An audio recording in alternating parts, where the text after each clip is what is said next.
Hey, welcome back to Higher Healing, and in today's episode I'm going to talk about how I met my master. Now, first off, please excuse, I have a little bit of a cold. I don't know. I might be sneezing, I might be running my nose or something like that. There are going to be some weird cuts or something. Who knows? But I know that I have to move forward and I have to record this video, so here I am doing this thing.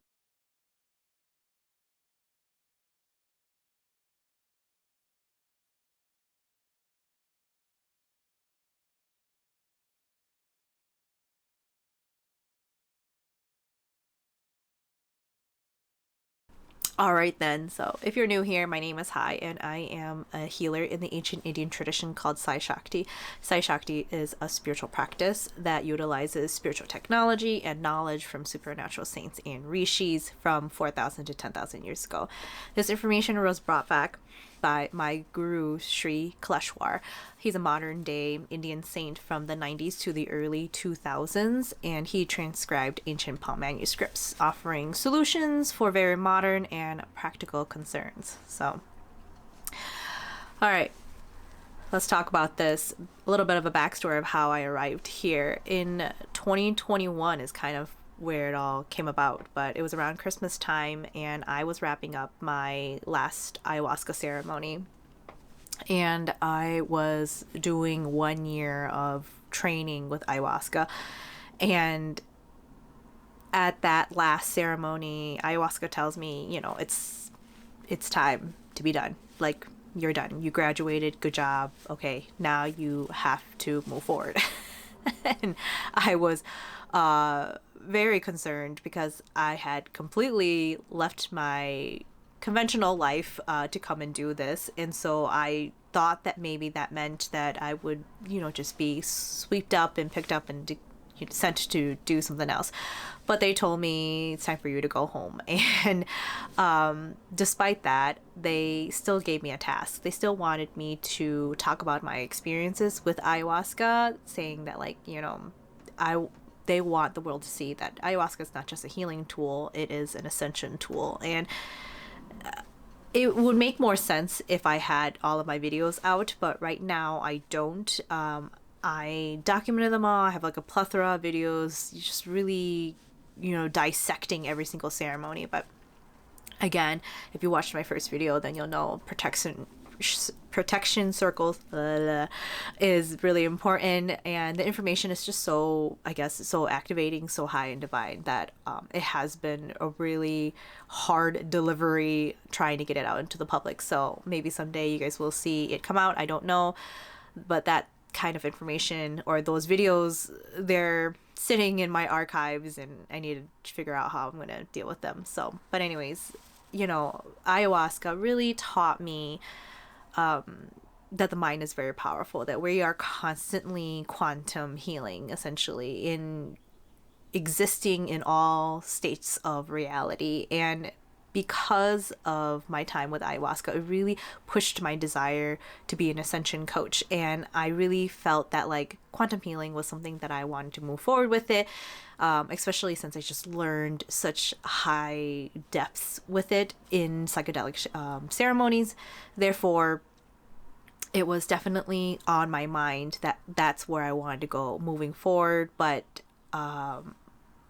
ayahuasca kind of was like, but you're done. You have learned everything that I wanted to teach you at this time, so you need to evade. There will be a teacher or a master who will recruit you, after all of this, and they will find you.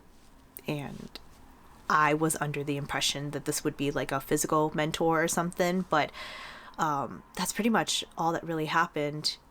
They finished with that message, and then I continued to receive activations and inspired information, and really, I felt really lost and abandoned, and but I had to listen to what they said, so I had to move forward. My life after that was kind of an embarrassment. I don't know. I felt embarrassed, I suppose. That makes more sense. I returned home more to my hometown, not necessarily back to my home, because I had been living in a different state from where my father lived, but I had to go back to my dad's because I had no money. I had nowhere to stay. I barely had any resources or anything, because I had completely downsized. I had left society in this very dramatic way, and I had to return, home. And I had to wait. I had to wait for this person. I don't know who this mentor was. And so at that time too as well, I was experiencing all sorts of like ego death and depression. Like the ceremonies were so divine in these like huge collective healings that they took a toll on my body, and they really encouraged me to go get recovered, like to step away and to not do any sacred plant medicine and stuff like that. And so I had to take a break from all of those things. However, I was really impatient because I was feeling as if time was escaping me, and I only had so much time before I was going to just be out of my mind. But I was already really insane trying to recover from being so like fully activated, really high up in the ethers, and then having to force my body to come back down, and recalibrate and reprogram my nervous system. It was very overwhelming, that healing stage after my ceremonies. So of course, I didn't want to be some kind of sitting duck, but I didn't want to go back to normal society again, status quo society or traditional forms of employment. Like, I was really afraid that that was not the direction that I wanted to go. Like, I was afraid that I would just hate myself even more trying to do that again. So I decided I needed to find spiritual help. So luckily in my dad's hometown, or my hometown, but where my dad lived, my grandmother had passed in that city. So I went to my grandmother's grave to ask for guidance. And I brought a bunch of joss paper, which is like traditional, funeral money. And I brought her a food offering, and I burned all the money. I poured her some liquor. I put the food down on her plate, and then I started to beg. I started to beg for her guidance and to put me in the direction that I needed to be, because at the time too, I was low key, like, I don't know how to best describe that. I was kind of on this path of wanting to be a shaman too as well. So my family were animists, and my background is Hmong, and so shamans are the spiritual healers in our community, and my grandmother was a shaman, and so therefore I could tell that like the symptoms were visiting me, but it wasn't necessarily very full on or anything. Like, I wasn't having like spiritual illness or anything, and I knew that in some ways I was going to be awakened, but I wasn't so sure like what was going to happen. And being living at my dad's place was the perfect opportunity for that, I guess, training to occur, because to become a shaman, it requires a lot of manpower, it requires a lot of support, money, finances, and things like that. And I felt that if this is the path that is being chosen for me, that is what is meant for me, then Grandma, please, you need to help me make this happen. And I left it as that. I sobbed, I cried, I finished up, I wrapped up, I left. And then literally in a few days, I get a call from my uncle, and he tells me that he is leasing his apartment, one of his properties. And in exchange for me living there for free, I had to manage his radio. So, and he owned like a little small business doing public radio station. And I took it as a very large sign that I wasn't meant to stay. I wasn't meant to stay in my hometown. So then what ended up happening was I picked up and then I left. So I still ended up getting a little bit of a part-time job just to kind of get me by with the transition in the commute and moving forward with the move and stuff like that. But I was still dedicated to the task. I wasn't willing to go back to like full employment. I knew I was giving all of this information from the ethers, from ayahuasca, from the spirit guides, and I knew being a spiritual healer was my calling. So I still wanted to see out documenting all of those ceremony videos and trying to build a spiritual business and building this, I guess, video channel, even this YouTube channel. I was trying to build this library of my spiritual experiences and my starseed origins. Those were all things that like were really important to me. They were all information that were in the forefront, and I knew this needs to come out and it needs to come through me. And I'm really used to ascended masters coming in and, you know, giving me their spiel or their messages and then being with me for a brief amount of time and then leaving. So I always have just like a plethora of them just kind of like hanging out all the time. And the one that came to me that really impacted me was actually Mother Mary, because, you know, doing the divine work and doing those great collective healings for a whole year with ayahuasca, like I was being chased by the negativity. You know, when you do great divine work, right, this bright light, then the darkness wants to come and smother you. And I was feeling really ragged. I was highly activated, really empathic, really sensitive, really raw. And I just needed somebody who would come in and just be really kind, loving, and nurturing. And Mother Mary was just that presence that would come in and just would sit with me in silence and would love me through my hardships, through my recovery. So eventually Mother Mary started taking me on dates, and she would intuitively send me to different places, and she would re-show me how to re-enjoy food again and re-enjoy like my own company or re-enjoy like, you know, my life. And eventually we arrived at a thrift store one time, and she told me that I needed protection. I needed to look for a veil. Surprisingly, I run into a red lengha, which is, you know, an Indian shawl and dress and, you know, a traditional outfit, but all I found was the shawl and the dress. And she told me that this was the veil that I needed to wear. And I was a little bit surprised or taken back because it was just so Indian. So I was like, okay. But it's very beautiful, you know, and I decided, okay, I'm going to purchase it. This is your gift to me. So quickly after Mother Mary showed me another sign, she told me to purchase this Mother Mary digital course package that was offered by this wonderful, powerful priestess. And what was unique was in the package, she offers the Holy Womb Chakra system from the Sai Shakti tradition.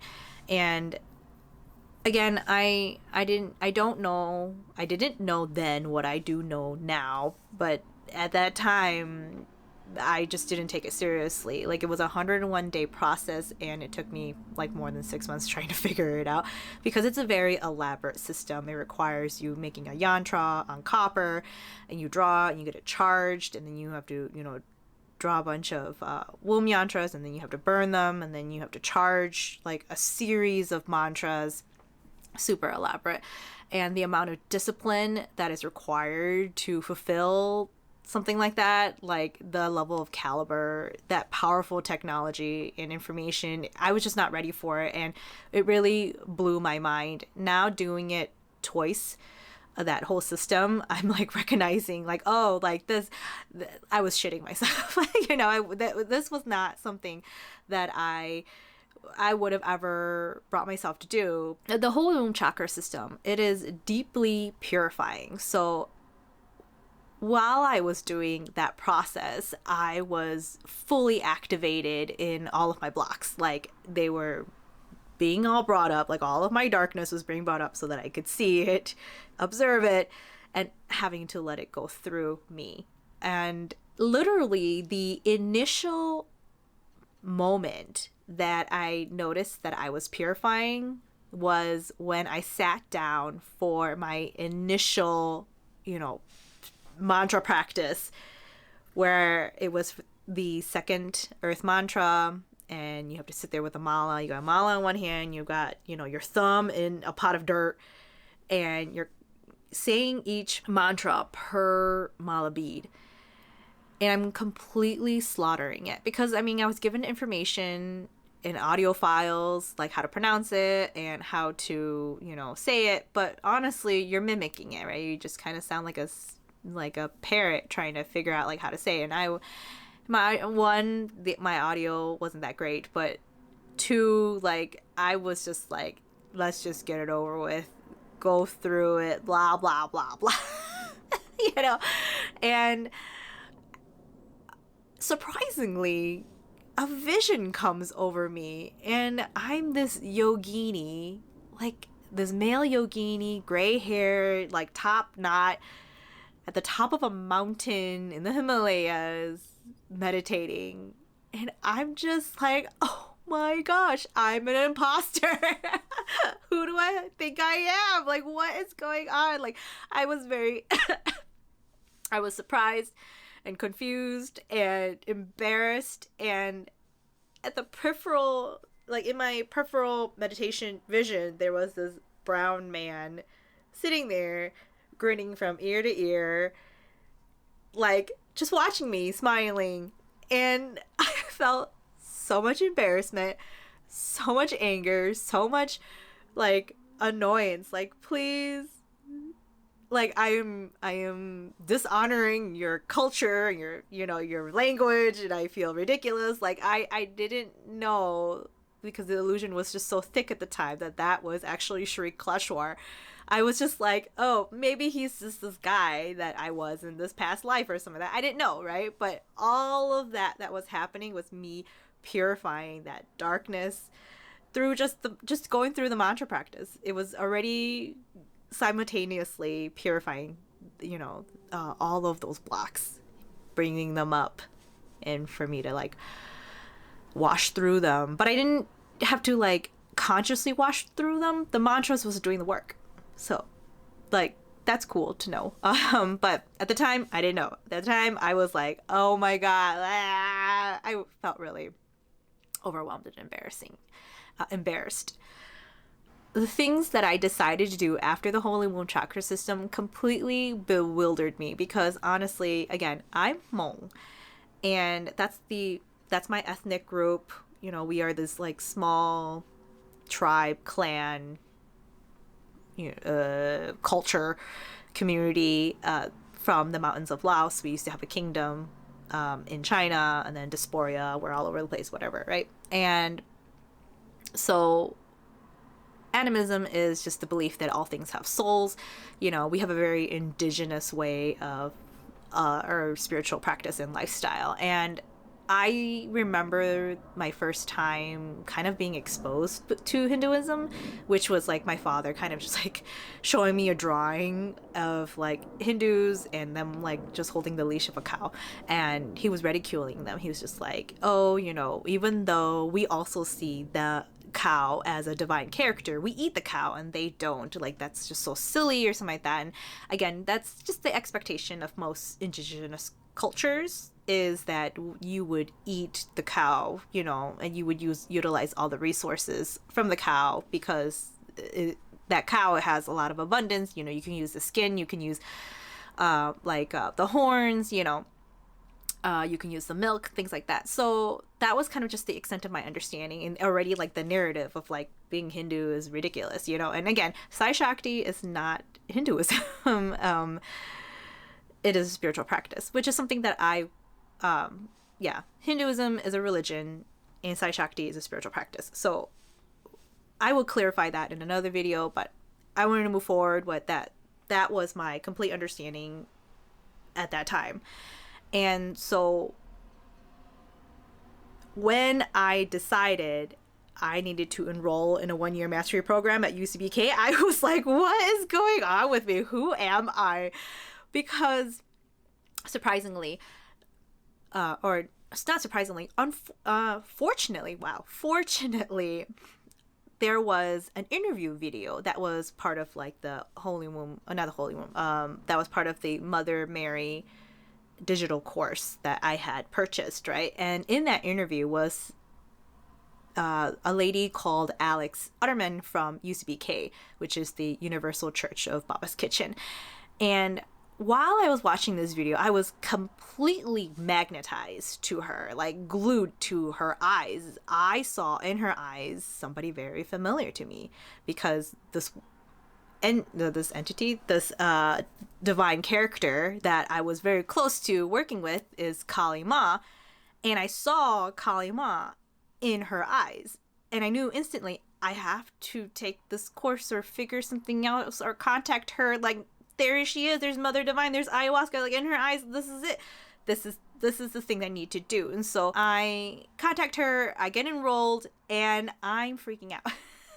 I'm freaking out because I'm like, what am I doing? What is this? The thing that solidified it for me to like really push through with it was that I had a dream. I had a dream where I was sitting in a living room with Alex, and I'm staring at Alex. Alex is staring at me, and she's smiling, and then she hands me this bowl, this golden Tibetan bowl, and inside the bowl is like this warm rice and some food and vegetables. And I look at it, and I'm just like, oh, I don't know. Like, instantaneously, I was like, oh, I don't know. Like, that was like my first initial reaction. But then I was like, okay, but I'll take it because it smells so good and it seems so warm and inviting and nice. And I ate from the food, and I was like, oh my God, I felt satiated, and it was delicious, you know. I didn't realize then that dream is like uncanny similar to how my guru Sri Kaleshwar met his master Shri Sai Baba. Like, in a book, he almost describes it like that, where Sai Baba feeds him with food from his begging bowl.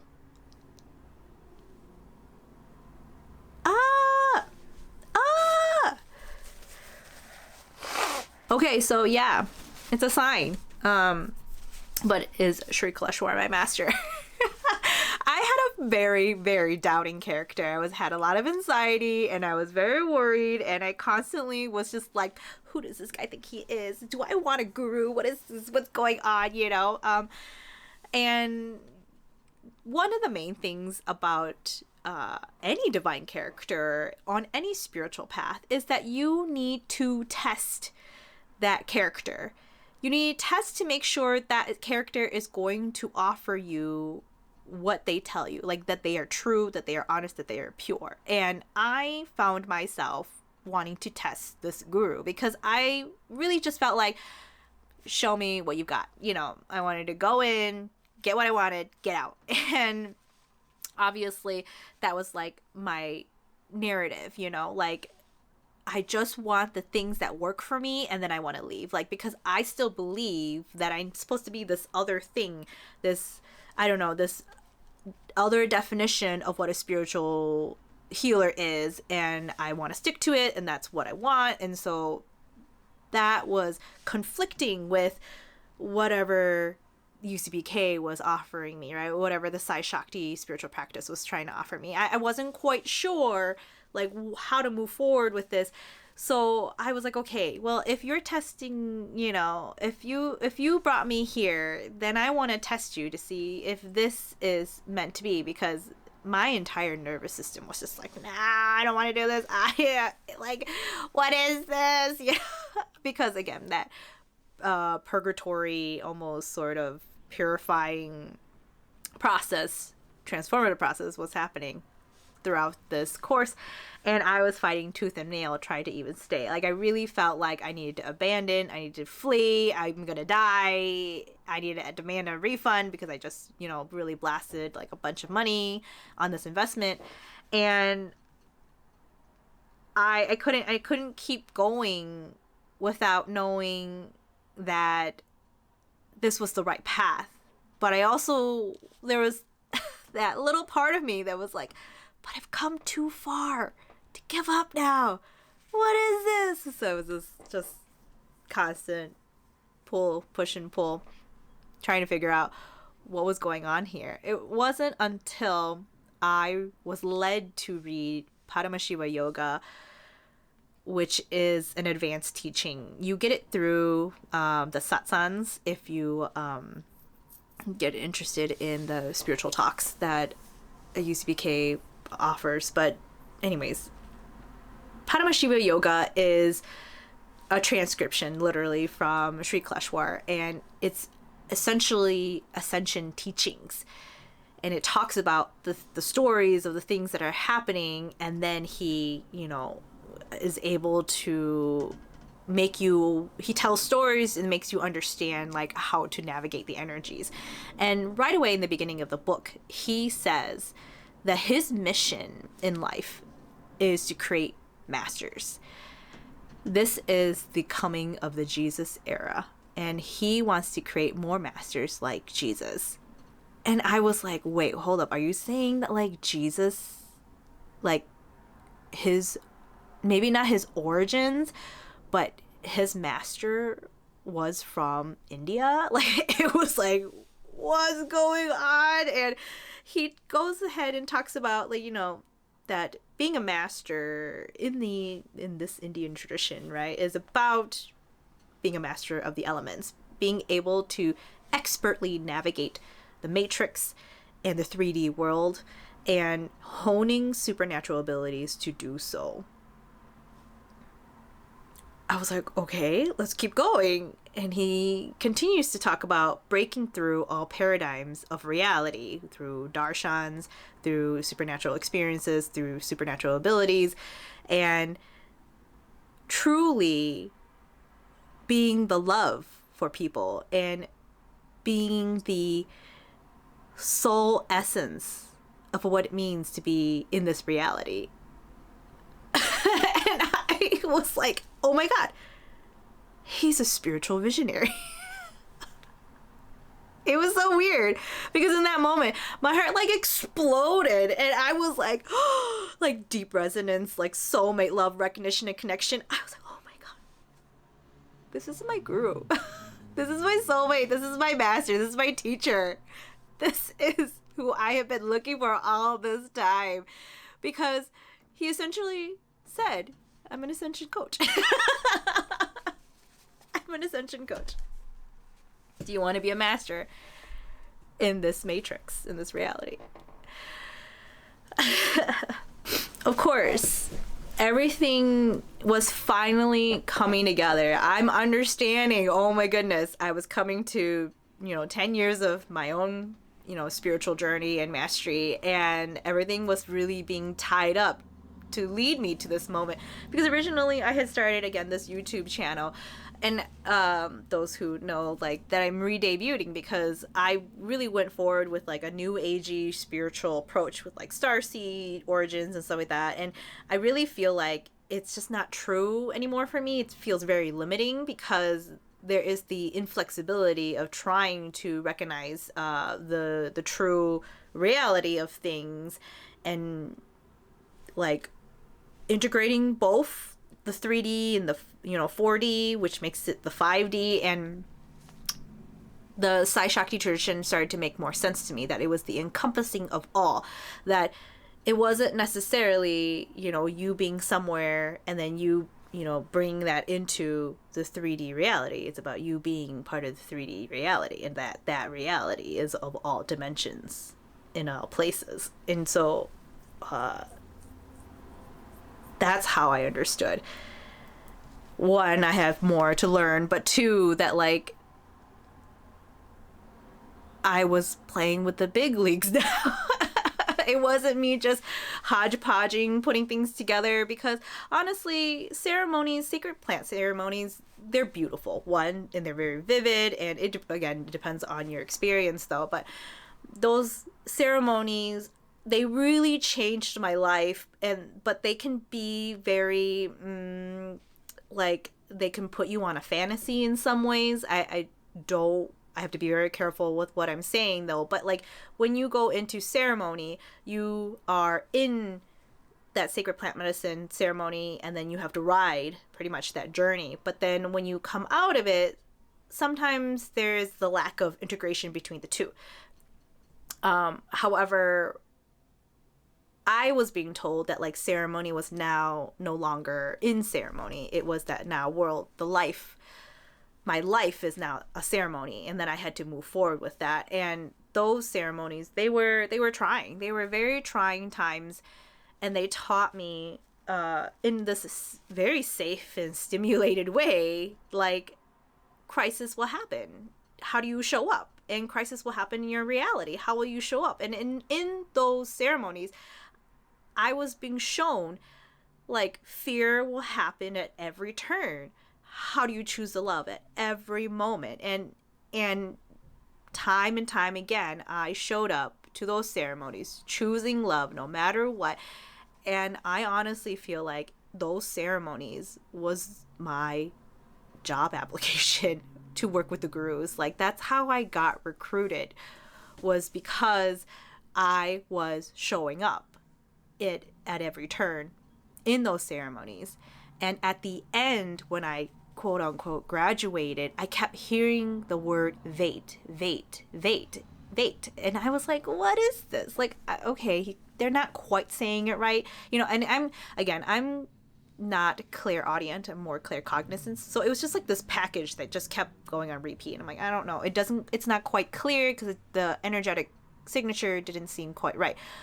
But it wasn't until I took this course, this mastery program, that I realized that in Telugu, the W and the V are interchangeable. So vate is really wait.